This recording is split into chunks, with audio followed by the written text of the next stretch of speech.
Hi hello friends, welcome back to media talks. நான் உங்கள் Mounika.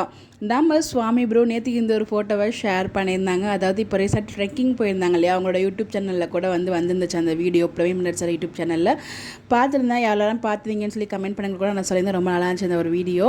So அங்கே பார்த்தீங்கன்னா எடுத்த ஒரு ஃபோட்டோவை தான் ஷேர் பண்ணியிருந்தாங்க. இந்த ஃபோட்டோ எடுத்து நம்ம பிரவீன் மினிட் சார் போல் அதுவுமே அங்கே மென்ஷன் பண்ணியிருந்தாங்க. ஆனால் இந்த ஃபோட்டோ பார்க்கும்போது எனக்கு என்ன தோணுச்சுன்னா, பயப்புள்ள நாங்கள் எவ்வளோ குழம்பிட்டு உட்காந்துருக்கோம், நீ எவ்வளோ ஜாலியாக இந்த போஸ்ட்டை போட்டிருக்க அப்படின்ற மாதிரி தான் இருந்துச்சு. கீழே ஒரு கேப்ஷன் கொடுத்துருந்தாரு. எப்பயுமே நம்ம விஜயோட கேப்ஷனில் ஒரு மாற்றம் இருக்கும், ஒரு மாதிரி டிஃப்ரெண்ட்டாக இருக்கும். அடுத்த வினாடி ஒழித்து வைத்திருக்கும் ஆச்சரியங்கள் அப்படின்னு சொல்லிட்டு ரொம்ப அழகான ஒரு கமெண்ட்ஸ் கேப்ஷன் கொடுத்துருந்தாங்க. ரொம்ப நல்லா இருந்துச்சு அந்த கேப்ஷனுமே. என் மைண்டில் என்ன வந்துச்சுன்னா, நாங்கள்லாம் அங்கே குழம்புன்னு புலம்பிகிட்டு இருக்கோம், என்னென்னமோ யோசிச்சுட்டு உட்காந்துருக்கோம்.